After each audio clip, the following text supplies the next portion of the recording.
Ladies and gentlemen, I feel privileged to be up here today delivering the commencement address. I've heard that giving this speech is a lot like having to kiss the Queen of England. It's an honor, but no one really wants to do it. Well, maybe Cornelia.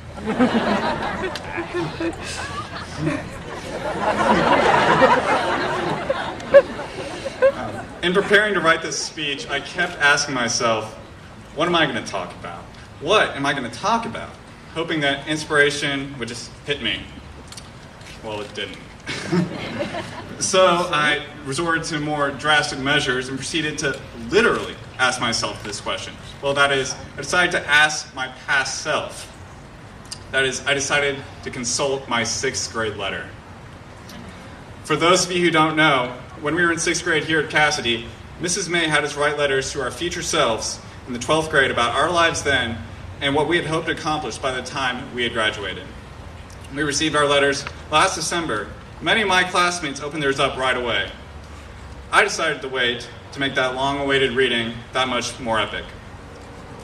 Well, if it's all right with you guys, I'd like to share some excerpts of this letter today. And just so you know, this is 100% legit. Hey Nate, what up?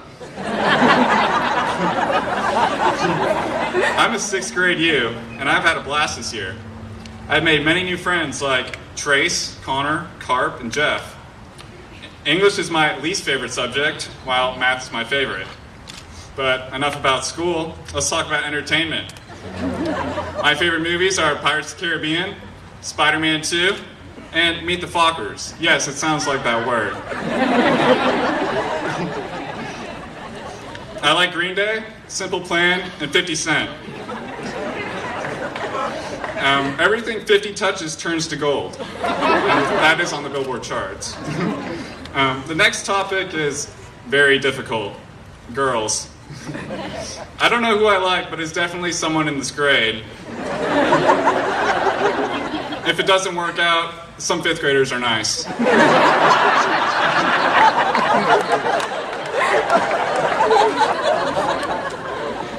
Here's what I said about my future goals. I hope that my math counts team does well in district. I want to do well on my SATs too. Above an 1100, that's okay. I hope I get straight A's, and I hope to go to SBC. Oh yeah, get a hot date for prom. Well, I think with Shayna last year and Liz this year, I can check that one off.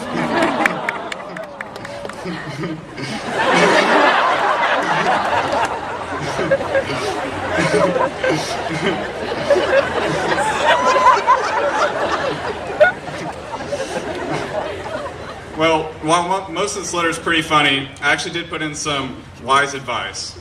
My 6th grade self told me, remember, in all caps, never slack off. I mean it, man. Even in senior year, again in all caps, never give up. Well, out of the many great things I've done this past year, I think this advice pertains best to one of my biggest accomplishments this year. Something that a pretty humble guy like me is very proud of. My U.S. quarter collection. Back in 1999, my parents gave me a genuine and totally not dorky Collector Kids Quarters of the USA map, with a space in each state to stick in the quarter. I was so excited to collect all these quarters. Every year, from 1999 to 2008, 5 new ones would come out. I remember periodically emptying out my mom's purse on the kitchen table and scavenging through all the coins so I could find these precious state quarters. Over time, the map grew fuller, and I got every one of them, all except for Florida. This devilish quarter had evaded me since '04, 7 whole years. I've been hunting for it ever since. I searched high and low. Every time after paying my library late fee or Chick-fil-A run, I searched through all the quarters, hoping I just might get lucky. But it never turned up, that is, until this year. I told Liz Brindley of my predicament earlier this year, and for some reason her quarter finding skills far surpassed mine, because within a few weeks she produced the most sought after Florida quarter. That of the Sunshine State, and man, I was walking on sunshine then. As soon as I got home, I put the quarter in my map, hanging on my wall, stepped back, and marveled at my years of hard work and dedication. Finally, the job was finished, and I could rest in peace knowing that my 12 years of searching had paid off. I have to say, it was the best looking $12.50 I'd ever seen. So I took a pic, put it on Facebook, and got thousands of likes. Well, I wish. A couple days later, as I was paying at the coffee bar, something happened that I had never seen before. I got my change back at the coffee bar, and I've stumbled upon an American Samoa quarter. And last time I checked, American Samoa was not a state, but a U.S. territory. So why should it have its own quarter? After doing a quick Google search, I realized that not only did all the U.S. territories have their own quarters, but also that around 56 quarters depicting national parks and landmarks will be coming out all the way until 2021. By no means am I finished with this collection like I had previously thought. I have many, many more quarters to collect. So I try to put this story in the context of my 6th grade self. He told me to never slack off and to never give up. And I guess it's ironic how at the moment I thought it was over, when I could finally relax, I was called back into action to stop slacking off and to get those quarters.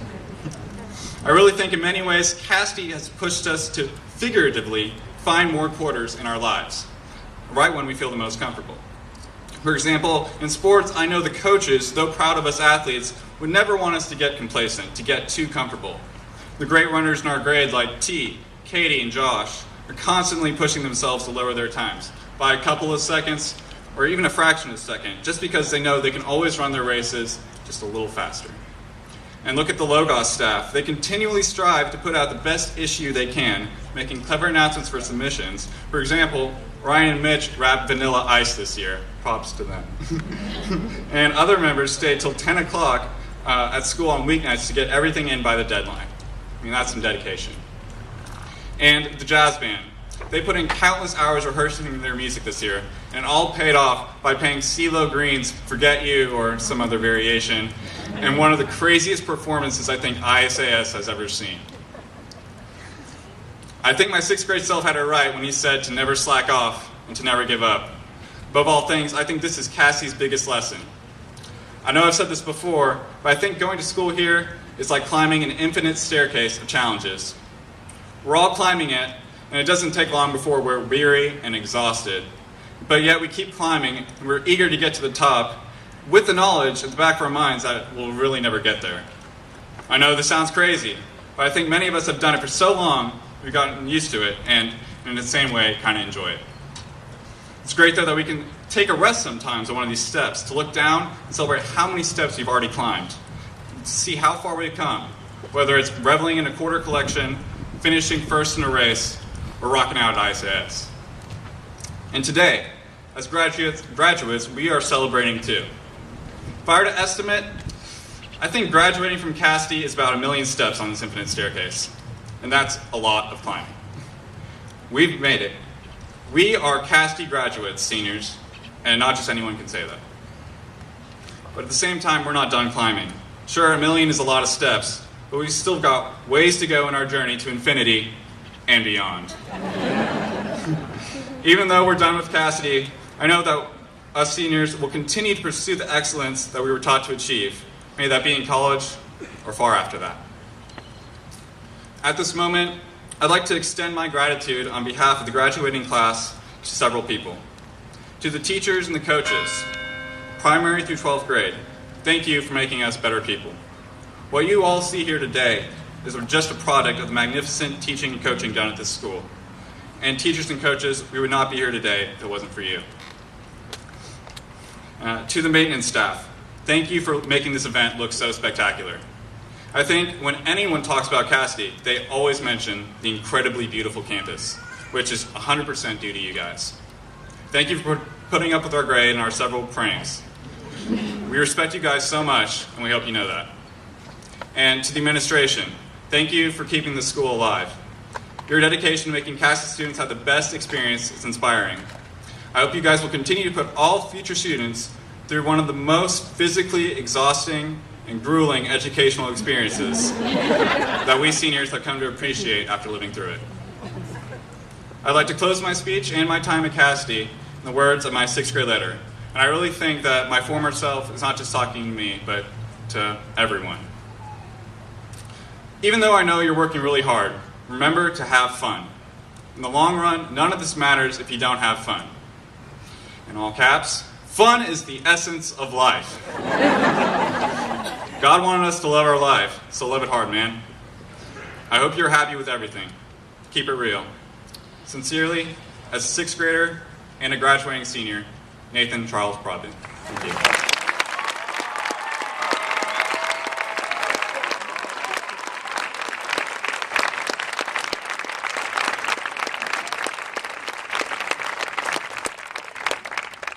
Thank you, Nathan. Several years ago, the Samuel Roberts Noble Foundation gave a very generous grant to the school's endowment fund. The income earned each year is divided equally among the recipients of the following award, and is in the form of a tuition grant awarded to the school or college where the recipients will be enrolled next fall. The Samuel Roberts Noble Scholars are the boy and girl in each class who have the highest numerical average for this academic year. The recipients will be recognized but not come forward, as letters of congratulations will be sent next week. Once complete, please give the entire group a well-deserved round of applause.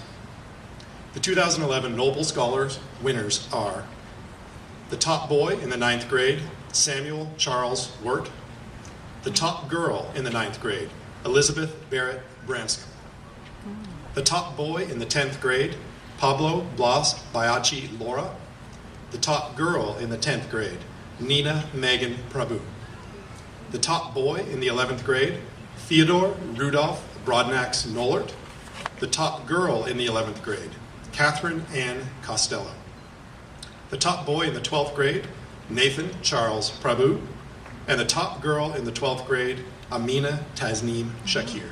Congratulations.